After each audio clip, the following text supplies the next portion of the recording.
Morning. Welcome to the Education Decision Meeting. I'm Susie Horton. I'm the Cabinet Member for Education. A little bit of housekeeping, although most people in this room probably heard it before, but in the interest of safety, if the continuous fire alarm sounds, please evacuate the room by the stairwells. Do not attempt to use the lifts and assemble in front of Queen Victoria's statue in Guildhall Square. In order to comply with the Portsmouth Cultural Trust fire marshal regulations, please remember to sign out when you leave the building after today's meeting. May I draw people's attention to the fact that this meeting will be live streamed from a camera at a fixed location at the back of the meeting room, and the recording will be on the Council's website. Members of the public, who are zero, are also permitted to record the meeting on the understanding that it neither disrupts the meeting nor records those stating explicitly that they do not wish to be recorded. Finally, may I ask people to use the microphones provided when they're speaking. Okay, I'm now going to ask people to introduce themselves. So we'll go around here. I'm Bev Pennicott, Finance Manager for Children, Families and Education. Welcome. Maria Smith, Group Accountant for Children, Families and Education. I'm David Penrose, Democratic Services. And we have Fiona Callingham, the Beep Democracy reporter for the news, and today with her Sam, a journalism student. So thank you very much for coming, and everyone is welcome. And perfect timing. That's okay.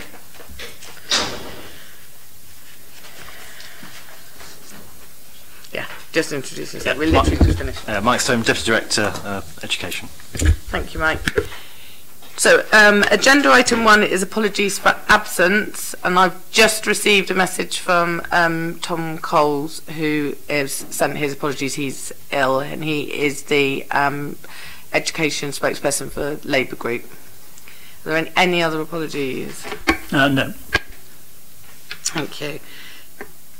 Declarations of interest. I have my standing one, which is that I am on the governing body of Quaintwater Junior School. So we go on to item 3, which is the Dedicated Schools Grant 2018-19 Quarter 3 Budget Monitoring. Over to Bev. Thank you. This is a report for noting, and it sets out the financial position for the Dedicated Schools Grant at the end of December 2018. Table 1, which is on the second page, sets out the overall position, and you can see right at the top there's a net increase in income of £366,000. In the main, this relates to the additional high needs income of £465,000, which was announced by the Secretary of State before Christmas, although it has been offset by a previously reported overspend. There are some other overspends shown in the table. Additional special school places at Willows and Mary Rose have resulted in a projected overspend of £65,000.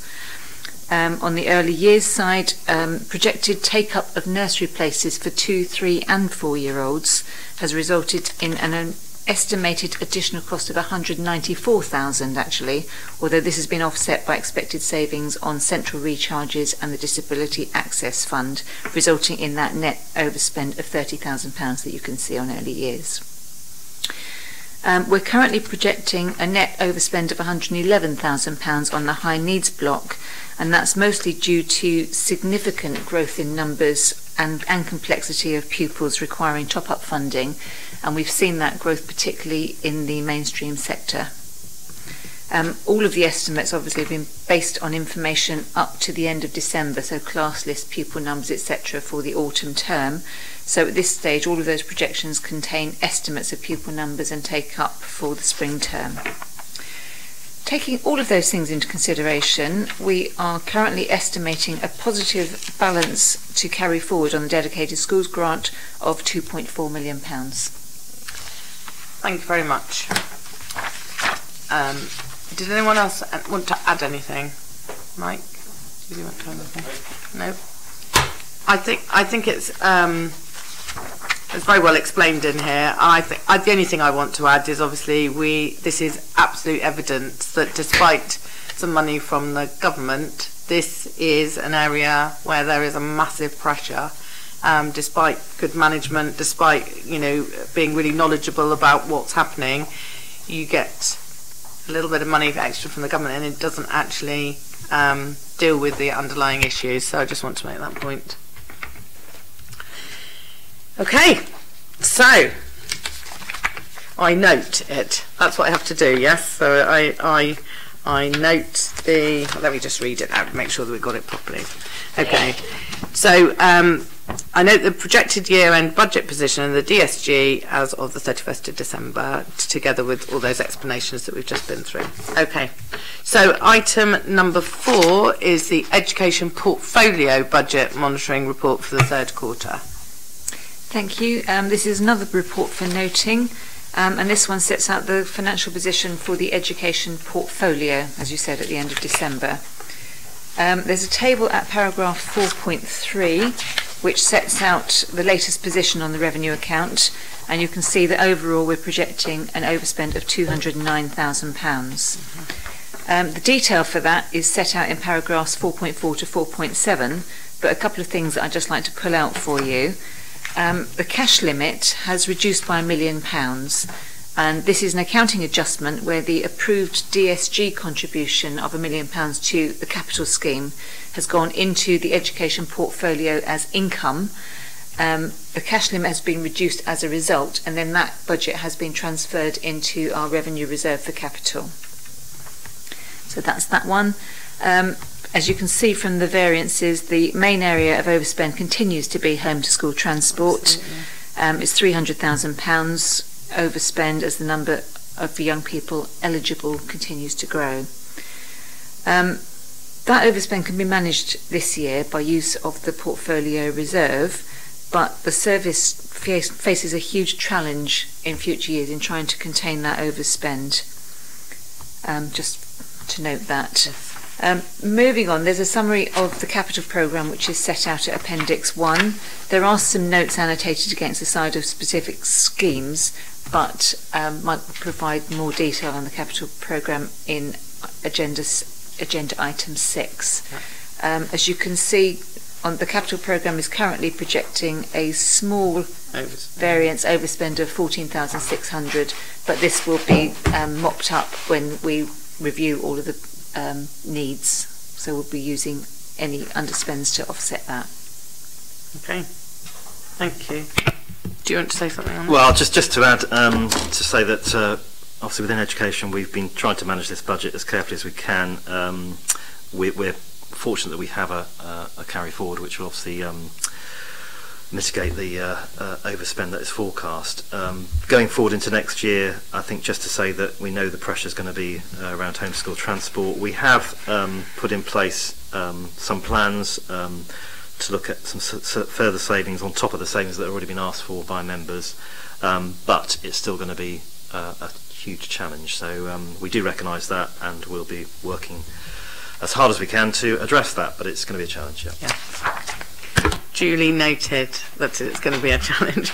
Yeah, at the end, I just want just to really give weight to that the homeschool transport. We're really aware that that's a major issue in contributing to this, and numbers are going up, not going down. So you can get some great ideas and to make some savings, but if your numbers go up, then actually that doesn't make any difference to the overspend. And I just want to say with the capital one, I think that's amazing. With capital projects, how actually, even though there's a slight projected overspend, that is quite incredible. So there's some very careful financial management there.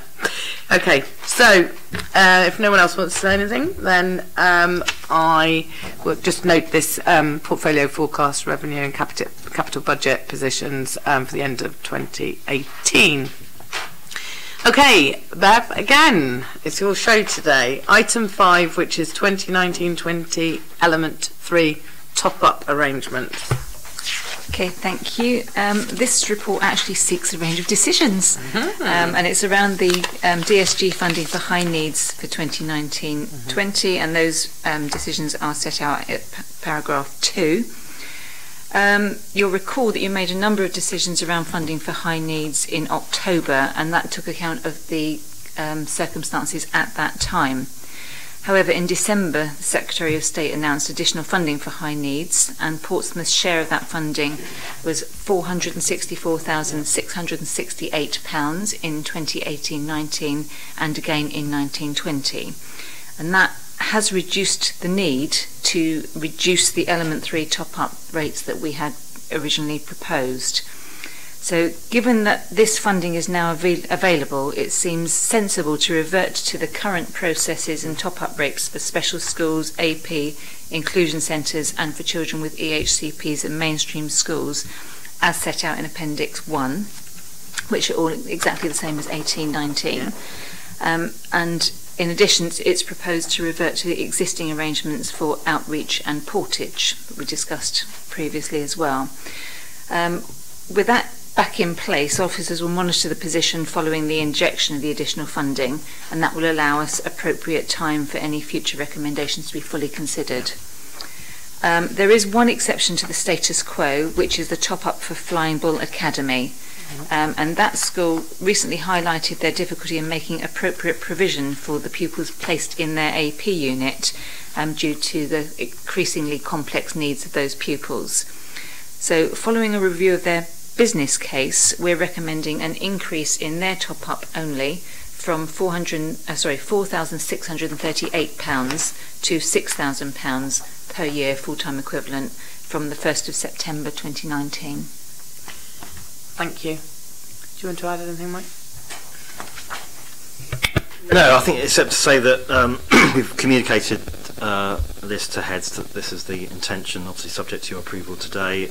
It's been welcomed by the heads that the additional funding has been taken into account of, but nobody's under any illusion that we've got a challenge here as well, and we will be going back again later this year with probably a new set of proposals. They may not be as challenging as these, but we certainly will have to go back. Yeah. Thank you. Yeah, I mean, this is very well versed because of the last decision meeting, but I think, and for people who aren't aware of that, mainly you guys over there, Fiona was here, weren't you? So the order of the meetings, that as we changed this and brought this back here so that we'd have an opportunity to talk to Schools Forum and to hear what their preference was, and I'm really glad that we did that actually, and actually consulted with schools. So for me, it's kind of a good news story that's not really a good news story. It's been great this year to be able to change those decisions we'd made before, which were difficult decisions, and to give a kind of breathing space. But I think no one's under any illusion that this is sufficient money to be able to meet the needs of those children in the way that we'd like to. So that's the main thing I want to say on that. So it's recommended that I approve the 2019-20 Element 3 top-up rates for special schools, inclusion centres and alternative provision settings as set out in Appendix 1, which I do, and reverse the decision made on the 9th of October 2018 to implement the changes to the high needs funding, namely, and I'm going to list them here so we're really clear, so these are reversed: the introduction of a banding system for Element 3 top-up funding for children with EHCPs in mainstream schools, the introduction of a banding system for Element 3 top-up funding for children with EHCPs in inclusion centres, reduce special school rates by 1%, to recommission the outreach contract from September 2019 to achieve a cost reduction of 10%, and to make efficiencies in the Portage Plus team in order to release £10,000 of funding. Okay. So that takes us on to the last agenda item, which is item 6, the school modernisation programme for the third quarter 2018-19, and I'm assuming I'm handing over to Mike. Yes, I'm going to deputise for Caroline Corcoran today. So, so this is a report for noting, although there is one update which I'll have to give today, which wasn't in the report as a result. So that's a new development that happened this week. But basically, this report is to provide an update on progress of all of our urgent school condition projects, which we fund on an annual basis, phase 2 of our secondary school sufficiency programme, and also where we are with our special school sufficiency schemes. So if we start with urgent condition projects, Just to say that we, if just looking back to 17-18, there is still one live project, which is Northern Parade. That is in hand and scheduled to be completed later this year, but I just wanted to alert that one. And for 18-19, all of the projects are on track. Many have been completed, but you'll see from the appendix there, we still have 6 schemes at the moment which are being progressed. I won't go through the details of each of those schemes, but just to reiterate that they are all on track. So that's the urgent condition projects. For the secondary sufficiency schemes, this is phase 2 of our sufficiency programme for secondary schools to meet the demand for secondary school places. There are 3 schemes that we are currently taking forward, all of which are starting this year. Aberlord Nelson School, Charter Academy and the Portsmouth Academy expansion schemes going ahead for all 3 of those schools. And again, they are all on track. Works are due to start this year and be completed the following year.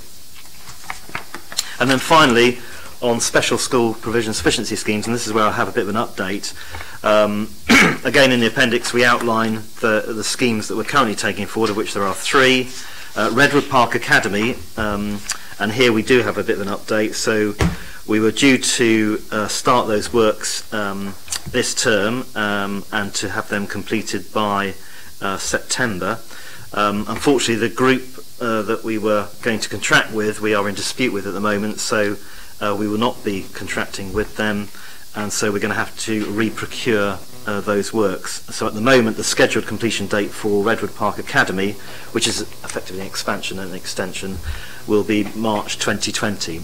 It will mean we're going to have to look at a temporary solution to enable us to accommodate all the learners from September, and we're working with Solent Academies Trust on that solution, probably going to be modular units being sited on Redwood Park.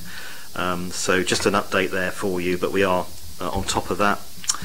And then the other 2 schemes are going ahead as planned. So Cliffdale Primary Academy works due to be completed very shortly. There has been a delay. Originally it was going to be in November, but they should be completed during the half term.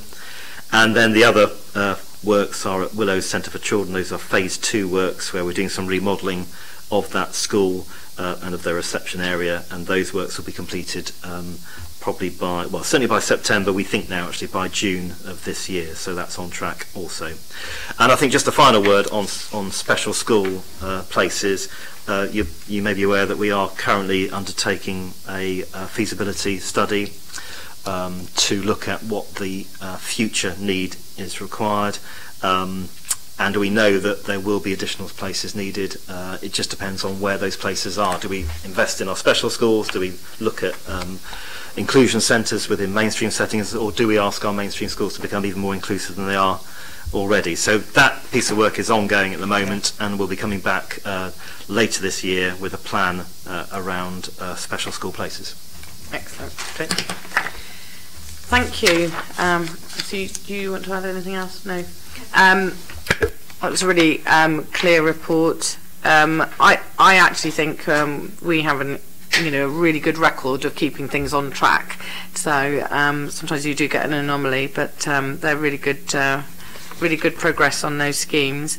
And just to echo what Mike has said about the special needs, there was a Fiona might remember this from the schools forum, a strategic review of SEN, and that's what's come out of that, is actually looking about what do we want to our SEN provision to look like going forward. So that's very welcome, that piece of work. So recommendations then, that I note the progress on the school modernisation urgent condition projects, the secondary school sufficiency projects and the special school sufficiency projects as set out in this report, which I duly note. Anyone else want to make any other comments? No? I'd just like to place on record my thanks to all the officers who not only write the reports but do all the work behind. I think there's some really positive stories despite the national climate of pressures in education. Thank you very much, everyone.